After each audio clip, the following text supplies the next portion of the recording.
walang saysay na pagpatay sa mga walang kamalay-malay na mga biktima, layunin ng terorismo ang magtanim ng puot, maghasik ng lagim at saklubin ng takot ang puso at isipan ng publiko.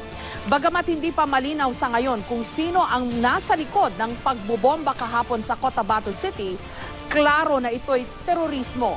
Walang piniling biktima, pati mga bata kabilang sa mga patay at mga sugatan.